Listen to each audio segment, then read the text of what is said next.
আমি প্রথমে অনেক খোঁজার চেষ্টা করলাম যে সিং ডান্স অ্যান্ড প্রে বইটার কোনো ভালো রিভিউ পাই কি না। বিশ্বাস করুন, ইংলিশ, বাংলা, হিন্দি তো দূর কথা, বাংলাতেও কোনো রিভিউ নেই। আমি কত খুঁজলাম, তা ভাবলাম যে না, রিভিউ ছাড়াই বইটা কিনে নিই এবং আপনাদের জন্য আমি রিভিউ করে দিই, যাতে আপনারা অন্তত এর যে স্বাদটা, এটা কেমন দেখতে, কী বিষয়বস্তু আছে সেটা সম্বন্ধে যেন জানতে পারেন। বইটা এখন রিভিউ করতে গেলে যেগুলো আবশ্যক বিষয় সেগুলো তো দেখাই, যেমন বইটার পৃষ্ঠা কমন কতগুলি পৃষ্ঠা আছে। এটা হচ্ছে এর প্রচ্ছদ, যেটা কিনা খুব সুন্দর। যদিও প্রচ্ছদে আমার কোনো যায় আসে না, অনেক অনেক বই আছে প্রচ্ছদ ভালো নয় কিন্তু ভেতরের কন্টেন্ট অসাধারণ, অমূল্য। আবার অনেক বই আছে যেগুলো প্রচ্ছদ দারুণ কিন্তু ভেতরের কন্টেন্ট জঘন্য। তো এই বইটা খুব সুন্দর বই, এটা সত্যি কথা। এর প্রচ্ছদটা যেমন সুন্দর, বাধাই যেমন সুন্দর, পেঙ্গুইন থেকে প্রকাশিত হয়েছে, এবং বইটাও খুব সুন্দর। এটা আমি ইউজড কপি নিয়েছি, অর্থাৎ একজন কেউ ব্যবহার করে বিক্রি করেছে, কিন্তু মনে হবে না যে ইউজড কপি, একদম পুরো নতুন, কোনো দাগ নেই। 322 টাকা, এমনি 422 টাকা এখন দাম। আমার 300 কত টাকার মতো পড়েছিল, 22 টাকার মতো পড়েছিল। যাই হোক, এখানে প্রভুপাদের উপরে লিখেছে হিন্দোল সেনগুপ্ত। তিনি বাঙালি, এবং আমাদের মতে আমরা অনেক সময় দেখেছি প্রভুপাদের অনেক জীবনী লিখেছেন অনেকে, সৎস্বরূপ দাস গোস্বামী, কিন্তু বেশিরভাগই বিদেশি। এবং এই বিদেশিরা বাংলার যে রিচুয়ালস, বাংলার যে সংস্কৃতি, এটা অনেক সময় মিস ইন্টারপ্রিট করতেও পারে। ঠিক আছে, তো একজন বাঙালির অবশ্যই একটা বাঙালির দৃষ্টিতে প্রভুপাদকে দেখাটা খুবই জরুরি ছিল। কারণ একজন বাঙালিই বুঝবে যে প্রভুপাদের কখনো কখনো কোন যে দৃষ্টিভঙ্গি, কোন কাজ, সেটা কী জন্য গুরুত্বপূর্ণ। আমি বলছি না যে ইংরেজরা বুঝবে না, তা না, কিন্তু একজন বাঙালি সেটা বুঝতে পারবে, অনুধাবন করতে পারবে। ঠিক আছে, যেমন উদাহরণ হিসাবে নাগাল্যান্ডে কুকুরের মাংস খাওয়া হয়, এবার বাইরে থেকে যারা আছে তারা তো বুঝতে পারবে না, যেমন আমরাই বুঝতে পারি না নাগাল্যান্ডে কুকুরের মাংস খাই কী করে, অত জঘন্য। কিন্তু যেভাবে আমরা মাছ মাংস খাই, অনেক সময় অনেক বাঙালিরা মাছ মাংস খায়, এবং বাইরের লোকেরা বুঝতে পারে না যে এটা মাছ মাংস, নিরামিষাশী যারা, এরা মাছ মাংস কী করে খেতে পারে, একটা জঘন্য জিনিস। কিন্তু আমরা তো জানি আমরা কী করে খেতাম, যাদের আমার তো অভ্যাস এখন নেই, যাদের অভ্যাসে তারা তো জানে। তো সেইভাবে অনেক সময় বাঙালি দৃষ্টি। তো এখানে লেখক প্রথমে কলকাতায় প্রভুপাদের জার্নি, তারপরে ডিফারেন্ট কাইন্ড অফ রেভলিউশনারি, তারপর আছে বুক ওয়ার্ম মঙ্কস, এবং এভাবে বিভিন্ন চ্যাপ্টার, মানে শুরু থেকে একদম প্রভুপাদের অন্তিম লীলা অবধি পার্ট করে ব্যাক করেছে। হ্যাঁ, এই বইটা কেন লীলামিত কি লিখে এটা দরকার? দেখুন, লীলামিত হচ্ছে প্রচুর ডিটেলে আছে, সেখানে সৎস্বরূপ দাস গোস্বামী বলতে গেলে স্মৃতিচারণা করেছে, এবং অন্যান্য যাদের স্মৃতি তাদের থেকে নিয়ে লিখেছেন। তো অর্থাৎ সেটা একটা পুরো কমপ্লিট গ্রন্থ। কিন্তু আমাদের অনেক কিছুই আছে যেগুলো কিনা শর্টে বা বাঙালির দৃষ্টিতে দেখা জরুরি, বা ঐতিহাসিক দৃষ্টিতে দেখা জরুরি। তো তার জন্য একটা ছোট্ট সংক্ষেপে ক্লিপস আকারে যদি যারা পড়তে চায়, তার জন্য এই বইটা কিন্তু অবশ্য পাঠ্য। এমন না যে লীলামিত আছে বলে এই বইটা না, বরং আমি বলবো যে লীলামিত থাকার পাশাপাশি এই বইটা যদি থাকে, তাহলে এটা অনেক সুন্দরও আপনাদের সাহায্য করবে।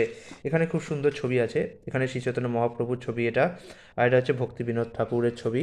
ভক্তি বিনোদ ঠাকুর কিন্তু ম্যাজিস্ট্রেট ছিলেন, তো যারা বলে যে কৃষ্ণ ভক্তিতে আসলে আর কোনো কাজকর্ম করাই হয় না, তারা কিন্তু সম্পূর্ণ ভুল। তিনি ম্যাজিস্ট্রেট ছিলেন, অর্থাৎ তিনি বিচার করতেন, পাশাপাশি তিনি কিন্তু একজন বৈষ্ণবও ছিলেন। অর্থাৎ কৃষ্ণ ভক্তিতে আসলে আপনি আপনার কাজও চালিয়ে যেতে পারেন, কিন্তু কৃষ্ণ ভাবনাময় হয়ে। অর্থাৎ তিনি যে টাকা রোজগার করতেন সেটা কৃষ্ণ ভাবনা ব্যয় করতেন। এটা হচ্ছে ভক্তি সিদ্ধান্ত সরস্বতী ঠাকুর। আর এটা হচ্ছে অভয়চরণ দের, যে স্কুলে পড়তেন, কটিস চার্চ কলেজ, এখন তো কলেজ হয়ে গেছে। এখানে হচ্ছে অভয়চরণ দেকে 1922 সালে সরস্বতী ঠাকুর, ভক্তি সিদ্ধান্ত সরস্বতী ঠাকুর দীক্ষা দিচ্ছেন। সরি, এখানে প্রথম দেখা হলো, দীক্ষা তো পরে দেবে। এটা হচ্ছে প্রভুপাদের সেই যে কেমিস্ট্রি শপ, তার বিজ্ঞাপন। প্রভুপাদের বাবা মা, তারপরে ভাই বোন সবাই এখানে রয়েছেন, প্রভুপাদের স্ত্রী আছে পাশে। এটা হচ্ছে প্রভুপাদ যে 1953 সালে ভক্ত সংঘ বা লিগ অফ ডিভোটি স্থাপন করেছেন, তার ছবি। প্রভুপাদ 1956 সালে নিজে চা খেতেন না, কিন্তু চায়ের ঠেকাগুলোতে যেতেন, যে কারণ চায়ের ঠেকাগুলোতে তখন বিখ্যাত বড়লোকরা আসতো, যারা বুঝবে মর্মটা।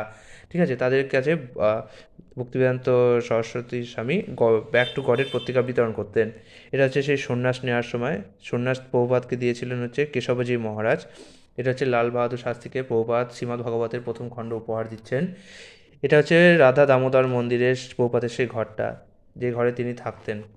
এটা হচ্ছে প্রথম 3 খণ্ডর সাথে প্রভুপাদ শ্রীমদ্ ভগবতে ভারতে থাকাকালীন 3টে খণ্ড তিনি পূর্ণ করতে পেরেছিলেন, মানে প্রথম খণ্ডেরই 3টে পার্ট পূর্ণ করতে পেরেছিলেন, প্রথম খণ্ড না, প্রথম স্কন্ধের 3টে পার্ট। তো সেই 3টে পার্ট নিয়ে প্রভুপাদ রয়েছেন। এটা হচ্ছে সেই সিন্ধিয়া স্টিম নেভিগেশন কোম্পানি। প্রভুপাদের তো হাতে 40 টাকার বেশি ছিল না, তো সেই 40 টাকা নিয়ে এখন জাহাজের টিকিটেই বা কিনবে কী করে, আর যাবেই বা কী করে। তো সিন্ধিয়া কোম্পানি প্রভুপাদকে একটা বিনামূল্যে পাস দিয়েছিল। এটা হচ্ছে সেই জাহাজ, জলদূত, যে জলদূত জাহাজ করে প্রভুপাদ আমেরিকায় গিয়েছিলেন এবং আমেরিকা জয় করেছিলেন। প্রভুপাদ হচ্ছে নিউ ইয়র্কের রাস্তায়, এটা 1965 সালের ইমেজ, যখন প্রভুপাদ সবে আমেরিকায় এসছে। এটা হচ্ছে ব্যাক টু গডের, সরি ব্যাক টু গডের বলছি, সেভ আর্থ নাও, এটা হচ্ছে দ্য আদার পত্রিকায় প্রভুপাদের বিষয়ে লেখা বেরিয়েছে, সচিত্র লেখা। এখানে আমরা দেখতে পাচ্ছি অ্যালেন গ্রিনসবার্গ, এটা আমেরিকান একজন কবি ছিলেন, তিনি প্রভুপাদের কাছে তত্ত্বকথা শুনছেন। এছাড়াও প্রভুপাদ কিছু বিজ্ঞাপনের ব্যবস্থা করেছেন। প্রভুপাদ বলতেন যে যদি ভগবানের সেবার জন্য তোমাকে কখনো নরকেও যেতে হয় তাও তুমি আর যাবে, যদি ভগবানের সেবার জন্য তোমাকে কোনো আধুনিক জিন্স প্যান্টও পরতে হয় তাও পরবে। আর যদিও এরকম উদাহরণ দেওয়াটা ঠিক না, বাট এটা বোঝার জন্য বলছি, যদি ভগবানের সেবার জন্যে কখনো কাউকে হত্যাও করতে হয়, মাংসপানও করতে হয়, মদ্যপানও করতে হয়, কিন্তু ভগবানের সেবায় যেন লাগে, তাহলে সেটাও করা যেতে পারে। কিন্তু সত্যি কথা বলবো, ভগবানের যে প্রকৃত সেবা, তার মাংস পান করা বা মদ পান করার দরকারই পড়বে না। এটা জাস্ট উদাহরণ দেওয়ার জন্য, এটা কিন্তু আক্ষরিক অর্থ না, উদাহরণ দেওয়ার জন্য এটা ব্যবহার করা হলো। যাই হোক, এখানে দেখছি আমরা যে প্রভুপাদ টিকিট কাটার জন্য দাঁড়িয়ে আছে, প্লেনের টিকিট কাটার জন্য। ও এই উদাহরণটা এই জন্য দিলাম যে অনেকে প্রভুপাদকে জিজ্ঞেস করতো, আপনি তো যোগী মানুষ, সাধু সন্ন্যাসী মানুষ, আপনার পক্ষে কি এ সমস্ত প্লেনে চড়া, ট্রেনে চড়া, গাড়ি চড়া, এরকম ঘড়ি, তারপরে এরকম বড় বড় মন্দির করে এসব মানায়, জপ তপ মানায়? তখন প্রভুপাদ এই বলেছিলেন যে ভগবানের সেবার জন্যে নরকে যেতে হলেও সেটাও যেতে হবে। এবং আমরা এই সমস্ত কিছু যেহেতু ভগবানের চিন্ময় সেবায় লাগাচ্ছি, তাই এগুলো জড়ো না, এগুলো সব চিন্ময় হয়ে গেছে। এটা হচ্ছে প্রভুপাদ, তার যে শিষ্যের নাম হচ্ছে ধনঞ্জয় দাস, তার সাথে আছে জর্জ হ্যারিসন এবং তার স্ত্রী পিটি বয়েড, পিটি বয়েড না। এটা হচ্ছে মস্কোর রাস্তায় প্রভুপাদ, মস্কো গিয়েছিলেন প্রভুপাদ 1971 সালে, তখন বাংলাদেশ যুদ্ধ চলছিল। এখানে আমরা দেখতে পাচ্ছি সর্বপল্লী রাধাকৃষ্ণনের সাথে 1972 সালে বাংলাদেশ যুদ্ধের 1 বছর পর প্রভুপাদ দেখা করেন। তারপরে আমরা দেখতে পাচ্ছি চক্রবর্তী রাজা গোপালেশ্বরীর সাথেও প্রভুপাদ ভারতে এসে দেখা হয়েছিলেন। এবং এই সময় থেকে প্রভুপাদ কটা দিন আমাদের এখানে ছিলেন, মানে ভারতে ছিলেন। এবং আর কিছুদিন পর মায়াপুরে যে ইস্কন মন্দিরটা তৈরি হবে সেটা তত্ত্বাবধানও করছিলেন। 1975 সালে মায়াপুরে ইস্কন মন্দিরটা প্রথম তৈরি হয়ে মানে দর্শনার্থীদের জন্য খুলে দেওয়া হয়।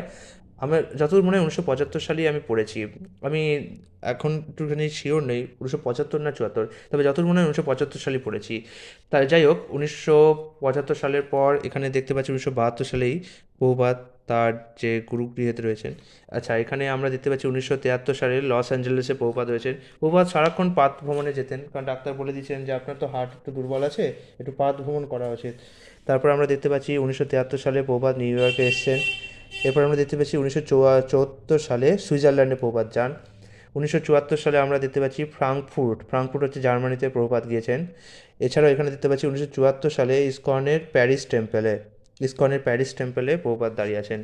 এরপরের ছবিটাতে আমরা দেখতে পাচ্ছি 1974 সালে প্রভুপাদ জুহুর যে মন্দিরে, সেখানে প্রণাম করছেন। এই মন্দিরটা নিয়ে প্রচুর ঝামেলা হয়েছিল, যিনি মন্দির দেবেন মানে জমিদান করেছেন তিনি পরে বেঁকে বসেছিলেন এবং প্রচুর ঝামেলা, এমনকি মন্দির ভেঙে ফেলার মতোও গড়িত কাজ করা হয়েছিল। সে বড় বিস্তৃত করুণ একটা ইতিহাস, সেটা প্রভুপাদ লীলামৃতে ব্যাখ্যা করা হয়েছে, এই বইতেও আশা করি করা হবে। 1974 সালে প্যারিসের একটি সভাগৃহে। এছাড়া হচ্ছে 1974 সালে সান ফ্রান্সিসকো নাকি রথযাত্রা, হ্যাঁ সান ফ্রান্সিসকো রথযাত্রা, যে রথযাত্রা আমরা মন প্রাণ দিয়ে উপভোগ করি, সেই রথযাত্রা প্রভুপাদ বিদেশে নিয়ে গিয়েছিলেন এবং বিদেশের মানুষকে ভক্তি উপহার দিয়েছিলেন। এখানে 1975 সালে ডালাস ইস্কনে প্রভুপাদ। আচ্ছা, এটা হচ্ছে 1976 সালে নিউ ইয়র্কে, তখনকার ক্যামেরা কোয়ালিটি খুব ভালো ছিল দেখছি। আচ্ছা, এটা হচ্ছে 1970-এ ওয়েস্ট বেঙ্গলে, পশ্চিমবঙ্গে। আচ্ছা, এটা 1970 মায়াপুরে ওয়েস্ট বেঙ্গলে 1970 সালে। তো এই কটাই ছবি এই বইতে রয়েছে, আর তো কোনো ছবি আমি দেখলাম না, আর ডিটেলে পাঠ করার তো কোনো দরকার নেই। তো এটাই হচ্ছে মোটামুটি sing, dance and pray. Sing মানে হচ্ছে নাম গান, ডান্স মানে নৃত্য, অ্যান্ড প্রে মানে হচ্ছে প্রার্থনা। এটাই হচ্ছে এই বইটি, সিং, ডান্স অ্যান্ড প্রে। আপনারা বইটি অ্যামাজন থেকে সংগ্রহ করুন, অবশ্যই একটি ভালো বই।